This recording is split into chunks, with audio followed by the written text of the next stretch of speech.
When I woke up from surgery, the silence felt heavy, not peaceful, just wrong. My body was weak, my thoughts distant, but fear settled somewhere deeper.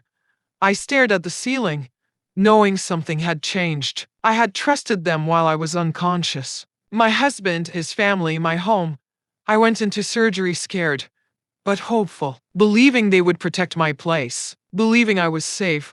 I smiled at the nurse out of habit, but my chest felt tight. While I was asleep, my room was given away. Not a spare room, but mine, and in that moment, I understood the betrayal. Before I continue the story, let me speak to you, just you and me, for a moment. No rushing, no noise. Thank you for being here. Thank you for giving me your time. Stories like this can touch quiet places, especially when family is involved. If it feels familiar, you're not weak. Maybe you're resting. Maybe the house is quiet. Maybe you have been holding things inside. If these stories speak to you, please like this video and subscribe. It helps others find the space now. Let me take you back. Before all of this happened, I was someone who believed in keeping peace. I believed love was shown through patience, through quiet effort, through staying calm. Even when things felt unfair, I was never the loud one in the room. I didn't fight for attention. I learned early that listening kept people comfortable, and I carried that lesson into my marriage. When I married my husband, I didn't just marry him. I married into his family. Their home became my home. Their ways became the ways I learned to follow. At first, I tried very hard to belong. I woke up early. I helped in the kitchen. I asked questions before making decisions. I wanted to show respect. I told myself this was love. This was what building a family looked like. My husband was kind in his own way. Not very expressive, but steady. I trusted him.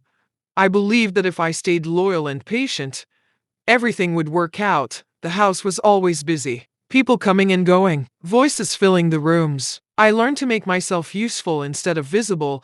I cooked meals everyone enjoyed. I cleaned without being asked. I remembered birthdays. I checked in when someone was sick. And no one told me to do these things. I did them because I cared, and because I believed effort would eventually turn into belonging. My room was my one quiet place. It wasn't large. It wasn't fancy, but it was mine. It was where I rested after long days, where I prayed when my heart felt heavy, where I cried softly so no one would worry. In that room, I could breathe. I could be myself, not a daughter-in-law, not someone's responsibility, just me. I didn't realize how much that room mattered to me until later. There were moments when I felt slightly out of place. A comment here, a decision made without asking me, a plan I heard about after it was already set. Each time, I told myself I was imagining things. I didn't want to seem ungrateful. I didn't want to create problems. So I smiled. I adjusted. I stayed quiet. I believed that silence protected love, that patience would earn respect. I didn't see the small cracks forming, or maybe I saw them and chose not to look too closely.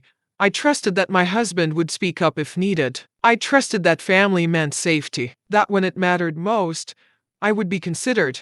Before the surgery, I thought I understood my place. I believed it was secure. I believed it was earned. I didn't know that while I was busy holding everything together, my place could be moved so easily. I didn't know how fragile belonging can be when it is built only on quiet sacrifice. Looking back now, I see myself clearly. A woman who loved deeply, who gave without counting, who believed that kindness would always be returned. I don't regret loving that way, but I wish I had also learned to protect myself, because what I didn't understand then was this: love that requires you to disappear is not the kind of love that keeps you safe. And before the surgery, before the hospital rooms and quiet betrayals, I truly believed I was safe. Living with my husband's family was something I accepted without much question. I told myself this was how families stayed close. This was how support worked. The house was always full, not always loud, but never truly quiet. There was always someone moving, someone talking, someone watching. 81st, I felt grateful. Grateful to have a roof over my head. Grateful to belong to something larger than myself. But belonging came with rules I was never fully told. I learned them by watching, by listening, by adjusting myself little by little.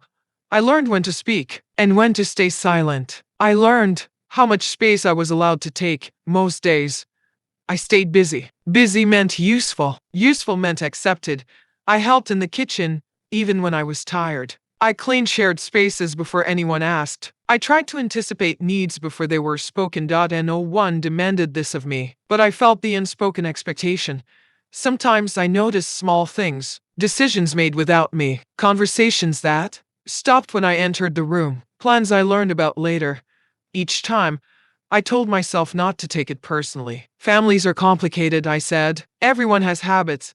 My husband rarely noticed these things. Or maybe he did, and didn't know how to respond. When I mentioned feeling unsure, he would say, they didn't mean it that way. So I stopped mentioning it.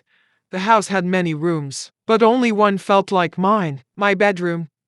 That room became my quiet corner, the place where I could close the door and exhale, where I could take off the role of daughter-in-law. I kept it simple. Clean sheets, a small lamp, personal items that reminded me who I was. That room held my sense of safety. Over time, I noticed how easily space could be claimed by others. A chair moved, a cupboard reorganized. My things shifted without asking. Small things, easy to ignore, until they weren't. There were moments when I felt more like a guest than a family member, moments when my presence felt tolerated, not welcomed. Still, I stayed calm. I stayed polite. I told myself this was temporary. I believed that effort would earn respect, that patience would lead to understanding. Looking back, I see how often I made myself smaller, how often I stepped aside to avoid discomfort. I didn't want to be difficult. I didn't want to create tension, so I absorbed it instead. Living there taught me many things. How to read a room, how to stay quiet, how to survive without complaint.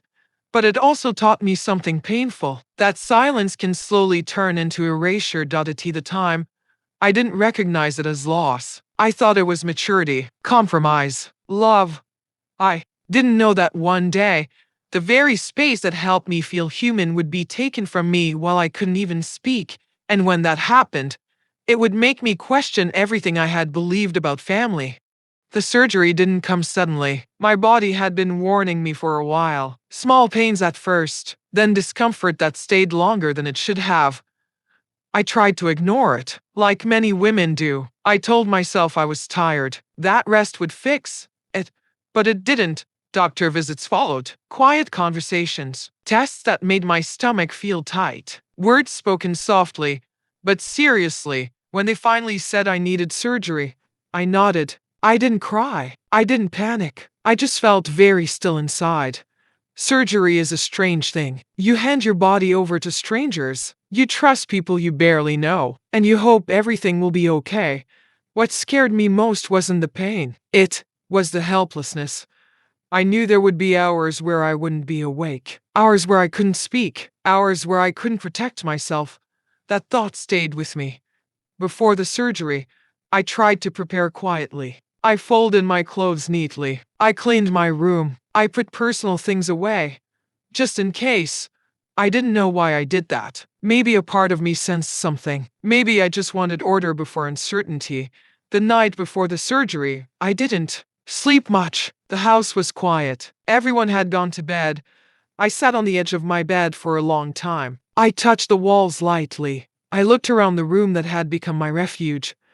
I remember thinking, I'll be back here soon. I didn't know how important that thought would become. In the morning, everything moved quickly. Hospitals do that. Forms, signatures, short instructions. My husband was with me. He held my hand. He told me everything would be fine. I believed him, not because he promised anything, but because I needed to believe someone. As they wheeled me toward the operating room, I felt very small, like a child again. Bright lights above me, cold air, soft voices telling me to relax. One of the nurses smiled kindly. She asked my name. I answered slowly.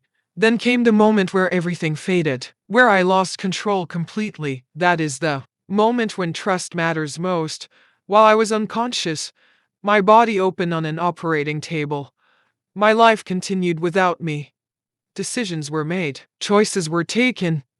I didn't know it yet, but my absence made me replaceable. When I began to wake up, everything felt distant. Sounds came first, then light. My body felt heavy. My thoughts were slow. I couldn't move much. Someone asked me how I felt. I said, okay. Even though I didn't know what okay meant yet. In those first moments, I was focused only on breathing, on being alive. I didn't know that while doctors were caring for my body, no one had protected my place. And no one had said, wait, this is her space. No one had paused.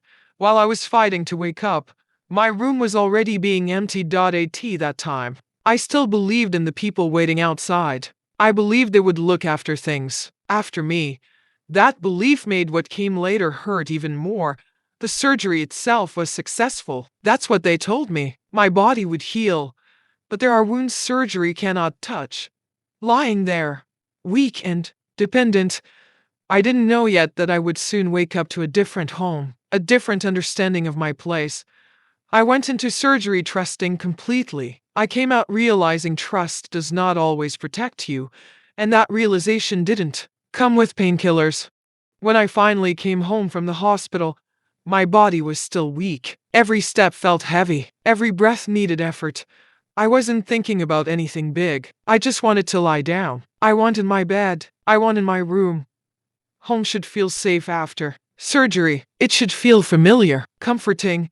But the moment I walked inside, something felt wrong. The air felt different. Too quiet. Too careful. People spoke softly around me. Not in a caring way. In a hiding way. I noticed it before anyone said anything. My bag was still in my hand. My shoes were half off. The door to my room was closed. That door was usually open. Always. It was a small thing, but it mattered. I asked quietly, why is my room closed? No one answered right away. They looked at each other. Quick glances. Silent messages passing between them. That was the first crack in my heart. Finally, someone said, oh, we moved things around. Moved things.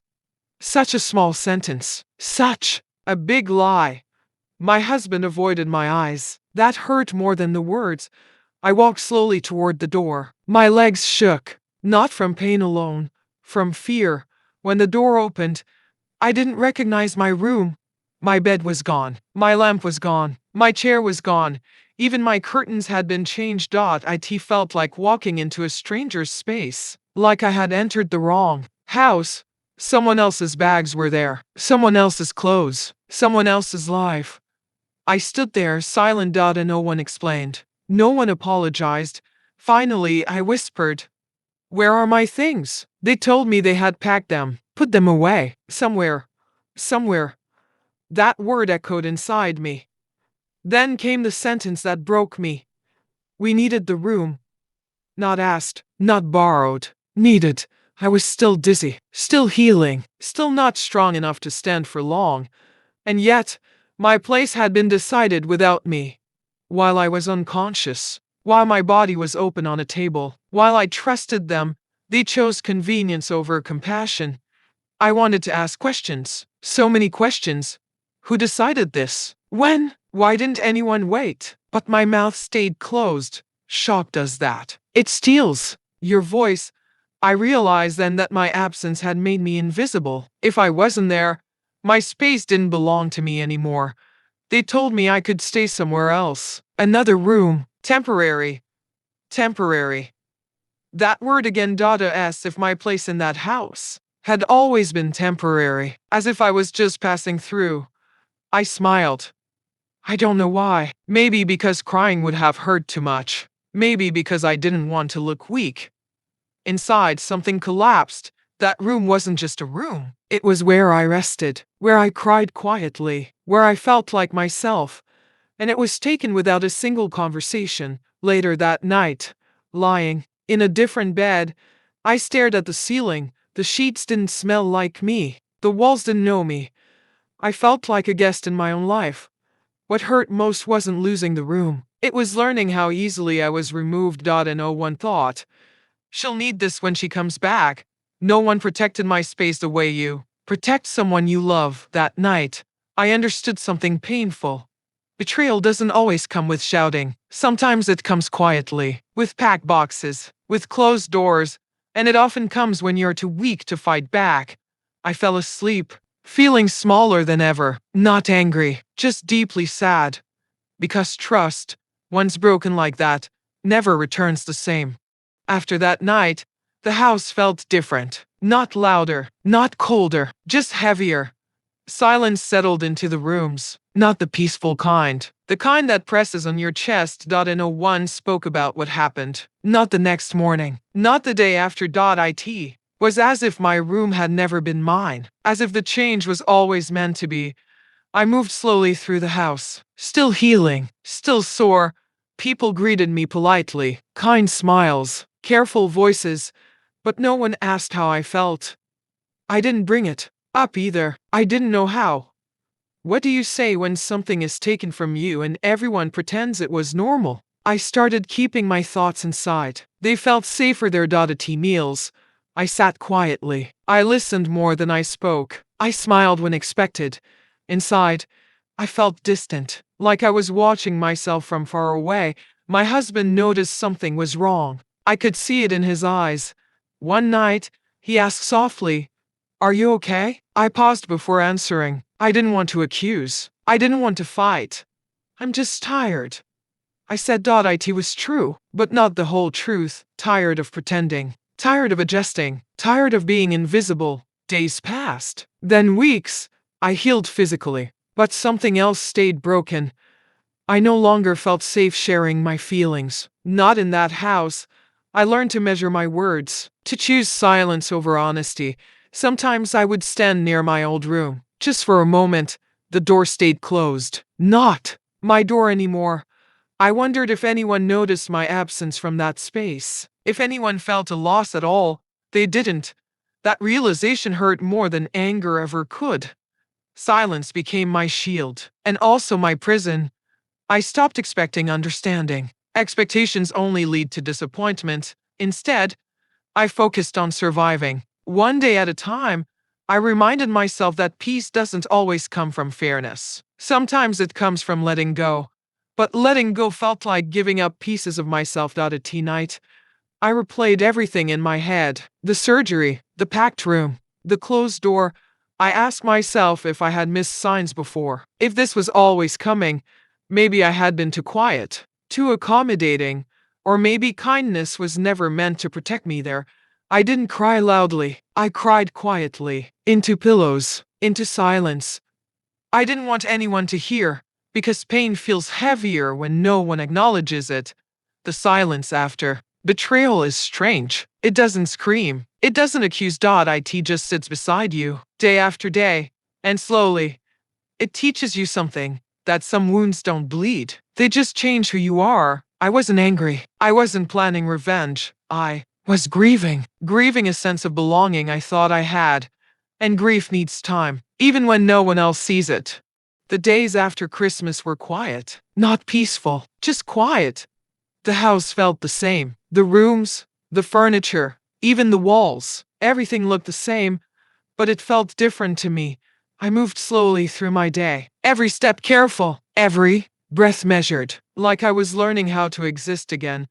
I spent hours in the living room, watching the light shift across the floor, watching shadows grow long and disappear. I noticed small things I had never seen before: the way the sunlight fell on the table, the way the birds outside my window moved together. It reminded me that life continues, even when people forget. I thought about the surgery, about how I had trusted everyone, and how that trust had been quietly broken. I realized something important. No one else could give me the peace I needed. No one else could make me feel safe again. It was up to me. I began noticing small joys: a warm cup of tea, a soft blanket, a favorite book I hadn't opened in months. Each small thing reminded me I existed, that my life still mattered, even if no one acknowledged it. I started taking small steps back toward myself, organizing my things in my temporary room, arranging the things I loved. Even small choices made me feel strong again. I began asking quiet questions. What do I need? What do I deserve? What would it feel like to take up space again? For so long, I had shrunk. I had adjusted for everyone else. I had given up pieces of myself to make others comfortable. Now I realized I didn't have to. I let myself rest, really rest, without guilt, without asking permission.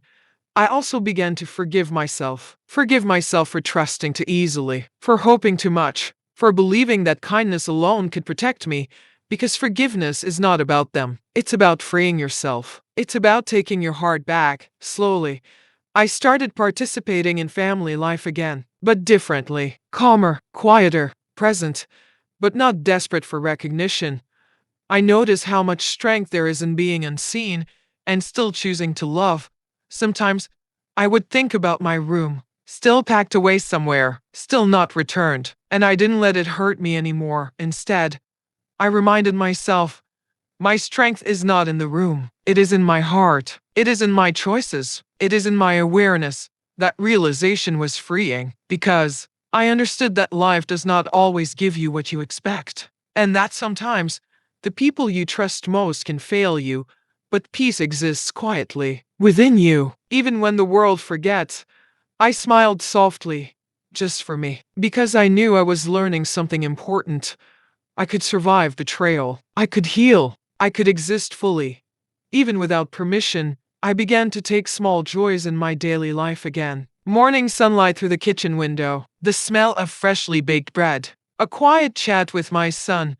These small moments reminded me that happiness doesn't need recognition, peace doesn't need permission, and slowly, over days and weeks, I felt stronger, stronger in my body, stronger in my heart, stronger in my mind. I was no longer just surviving, I was beginning to live again.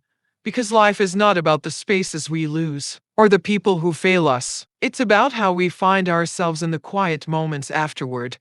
And that, I realized, is where true strength lies. After the quiet days passed, I realized something important. I didn't need anyone's apology. I didn't need recognition. I didn't need anyone to tell me I mattered. I only needed to notice my own heart, to honor my own presence, to care for myself.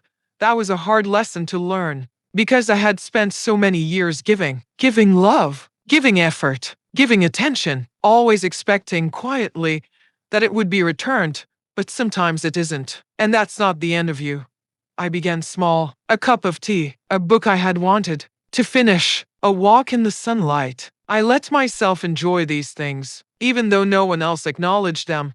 I started preparing meals again, not because anyone expected it, not because I wanted thanks, but because it made me feel capable, because it reminded me that I could create comfort for myself. I began showing up for family gatherings again, but differently, with calm intention, present, participating, loving, but carrying my own peace. I stopped shrinking to fit their expectations. I stopped hiding my feelings. I began speaking softly, but with awareness. It was strange at first. Family didn't know how to respond. They expected the quiet woman who adjusted. They weren't used to this new me, and that was okay. Because I wasn't living for their comfort anymore. I was living for mine. I realized that life may not give closure the way we expect. Apologies may never come. Recognition may be delayed. But peace exists quietly within us if we choose it. I found myself smiling more, laughing softly, enjoying moments that had seemed ordinary before. A bird on the windowsill, sunlight through the kitchen, the scent of rain on the roof. I noticed these little things again, and I let them fill me, even while the memory of betrayal remained. Sometimes I thought about my room, still packed away, still not returned. But I didn't dwell, because my place in the house was not what gave me value. My presence, my choices, my heart, those were mine. I began to trust myself again, to listen to my own needs, to give without expecting, but also to protect myself. I learned that choosing yourself is not selfish. It is necessary. It is survival. It is love for your own soul. I smiled softly at the thought. I didn't need anyone to see me. I didn't need anyone to approve, because I finally understood this. I am enough. Even when the world forgets, even when recognition is slow, I carried myself differently after that. Not loudly, Not dramatically, but quietly, with awareness. I began noticing my worth in the little things, in the way I walked, in the way I spoke, in the way I chose to exist fully. I realized that life's betrayals do not define us. Our response to them does. And I chose peace. I chose presence. I chose myself. I found strength in the silence, in the stillness, in the moments that no one else saw, and I understood finally that peace is not given. It is created within you. After that Christmas, I carried myself differently, not loudly, not dramatically, but quietly. With awareness, I noticed myself in ways I never had before. I held my head a little higher. I spoke a little more freely. I no longer waited for permission to exist fully. The world around me didn't change immediately. The house was the same. The family was the same. The room I had once called mine was still packed away, and yet I felt different. Because I had learned something important. Pain does not always break you. Sometimes it teaches. Sometimes it guides. Sometimes it reveals strength you didn't know you had. I learned that gifts are temporary. Love is constant. Value exists even when unnoticed. I smiled again. Not for anyone else. Not for approval. I smiled because I could. Because I mattered. I learned to live fully, to give without expectation, to love quietly, and also to protect my own heart. I realized that being invisible at one moment does not erase the person I am. It does not take away my worth. It does not make me less capable of happiness. I found comfort in small moments. A cup of tea on the porch, a warm blanket in the afternoon sun, a bird singing softly outside the window. I carried myself with gentle strength, not loud or obvious, but present, aware, alive, and I understood a truth I will never forget. You are seen, you are loved, you are worthy, even when the world forgets. Even when recognition is slow, I began speaking softly, not to demand attention, not to ask for approval, but to honor myself. I existed fully in my own life, and in that existence, I found peace. I found freedom. I found joy. I realized that life is not about the spaces we lose or the people who fail us. It is about how we choose to carry ourselves afterward. Care for your heart. Honor your feelings. Notice yourself. Speak softly. Love deeply. Exist fully. And that, I realized, is enough.